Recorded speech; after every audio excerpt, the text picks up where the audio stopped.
बहू, मैंने अभी सूजी का हलवा बनाया था, वो कहाँ गया? सासू माँ, हलवा तो बिल्ली खा गई। झूठ मत बोलो बहू, मैंने अपनी आंखों से तुम्हें हलवा खाते हुए देखा है। शहर के बीचों बीच एक बहुत अमीर परिवार रहता था। उस परिवार में कमला अपने पति विनोद और अपने बेटे विवेक के साथ रहती थी। और अब कमला अपने बेटे की शादी करके मीनू को भी घर ही ले आई थी।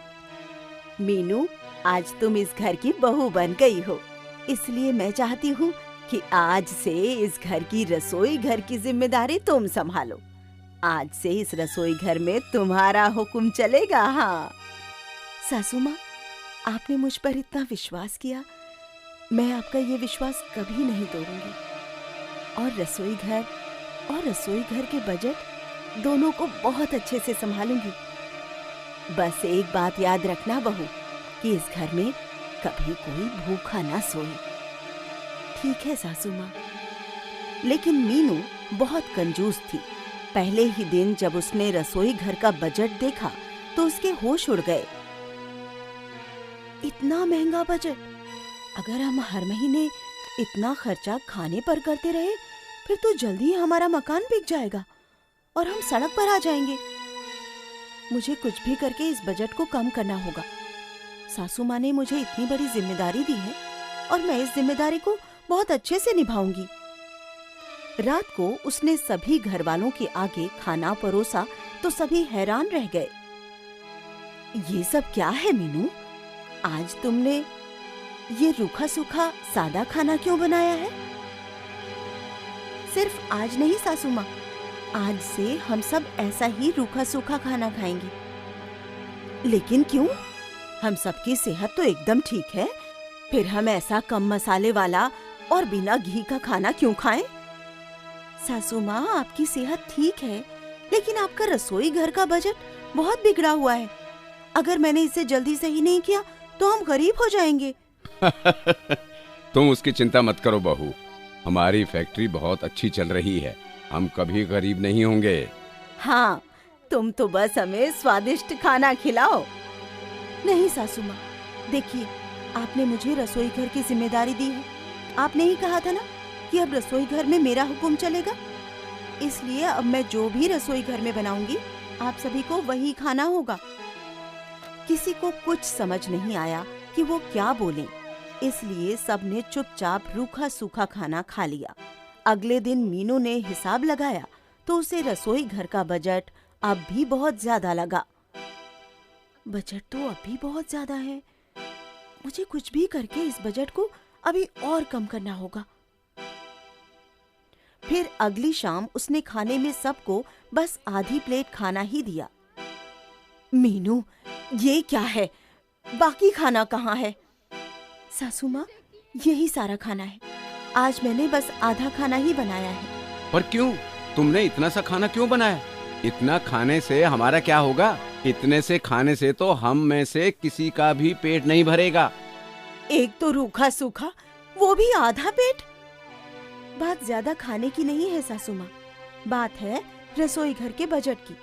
और जहाँ तक पेट भरने की बात है, तो आयुर्वेद में लिखा है कि हमें कम खाना खाना चाहिए, इससे हमारा शरीर ठीक रहता है। और जहाँ तक पेट भरने की बात है, तो हमें खाना चबा चबा कर खाना चाहिए, इससे खाना अच्छे से पचता है और थोड़े से खाने में ही हमारा पेट भी भर जाता है। और प्लीज आप मुझे ऐसे मत देखिए, मैं ये सब इस घर के लिए ही तो कर रही हूँ ना। कमला और बाकी घर वालों के पास मीनू की इस बात का कोई जवाब नहीं था, इसलिए वो मान गए और जो रूखा सूखा मीनू ने उन्हें दिया था उसे चबा चबा कर खाने लगे। यहाँ तक तो फिर भी सब सही था। फिर बजट कम करने के लिए मीनू ने घर में आने वाले साधु और भिखारियों को रसोई घर से खाना देना बंद कर दिया। कमला, ये सब कब तक चलेगा? अब घर में आने वाले साधुओं और भिखारियों को भी हमारे घर से खाली हाथ वापस जाना पड़ेगा। मैं आपकी बात समझती हूँ, और सच बताऊं तो परेशानी तो मुझे भी बहुत हो रही है। शाम को एक कप चाय के लिए भी बहू को मनाना पड़ता है, लेकिन अब क्या करूं? नई नवेली बहू है, ज्यादा कुछ कह भी नहीं सकती। कुछ दिन देखते हैं, उम्मीद है सब ठीक हो जाएगा। ऐसे ही कुछ दिन निकल गए। फिर एक दिन एक बहुत बड़े साधु उनके घर आए। भिक्षाम देहि, साधु को कुछ खाने को दे दो बेटी। क्या बाबा, हम तो पहले ही खुद इतना कम खाते हैं, ऐसे में मैं आपको क्या दूं? आप एक काम कीजिए, साथ वाले घर में जाइए। वहाँ के लोग बेवकूफ हैं, उन्हें रसोई घर के बजट के बारे में कुछ नहीं पता। वो जरूर आपको कुछ न कुछ दे देंगे। बेटी मैं समझ गया। क्या समझ गए बाबा? यही कि तुम्हें भूख का मतलब नहीं पता। ये लो, ये सेब खाओ। अरे वाह, ये बाबा तो बहुत अच्छे थे। कुछ खाने का मांगने आए थे, उल्टा मुझे सेब देकर चले गए।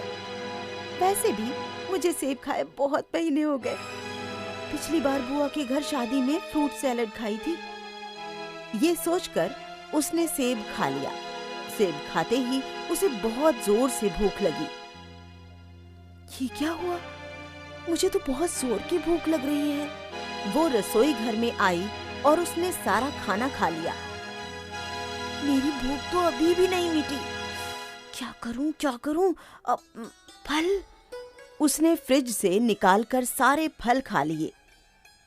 ये मैंने क्या किया? ये फल तो मैंने सभी घर वालों के लिए मंगाए थे। अब हम पूरे हफ्ते फल कहाँ से खाएंगे? चलो कोई बात नहीं, मैं कुछ बहाना लगा दूंगी। शाम को उसने सबके लिए खाना बनाया, लेकिन खाना देकर उसे इतनी जोर से भूख लगी कि वो सारा खाना अकेले ही खा गई। मीनू, अरे मीनू, खाना कहाँ है बेटा? बाहर सब खाने का इंतजार कर रहे हैं। सासू माँ, खाना तो बिल्ली ने झूठा कर दिया था, इसलिए मुझे फेंकना पड़ा। ऐसे ही वो रोज ज्यादातर खाना खुद ही खा जाती और घर वालों के पूछने पर कहती कि खाना बिल्ली खा गई। कभी कहती बिल्ली ने खाना खराब कर दिया, तो कभी चूहे ने खाना खराब कर दिया। ऐसे ही कुछ दिनों तक चलता रहा। फिर कमला को मीनू पर शक होने लगा। रसोई घर नई बहू के हाथ में जाने के बाद हम लोगों का वजन इतना कम हो गया है, लेकिन इसके वजन में 1 ग्राम का भी फर्क नहीं पड़ा। मुझे पता लगाना ही पड़ेगा कि बहू रसोई में करती क्या है। फिर अगली दोपहर उसने सूजी का हलवा बनाया और वहीं रसोई में छिप गई।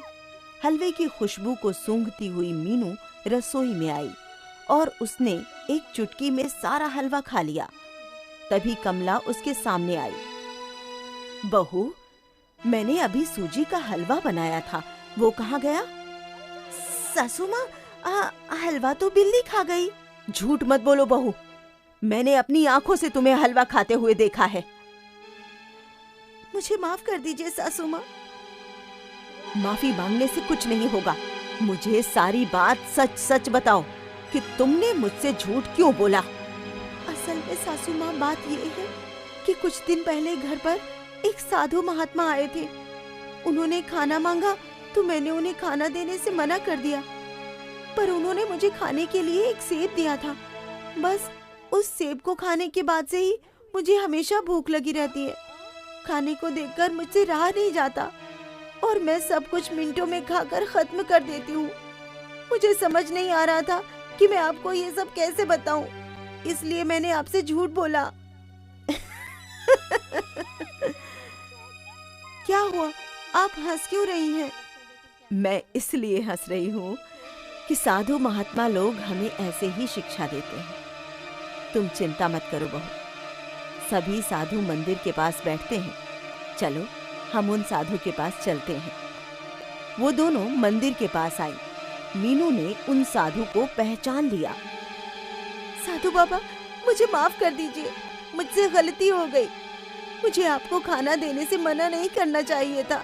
नहीं बेटी, तुमने मुझे खाना नहीं दिया इसलिए मैंने तुम्हारे साथ ये सब नहीं किया, बल्कि मैंने तुम्हें भूख का सही मतलब समझाने के लिए तुम्हारे साथ ऐसा किया।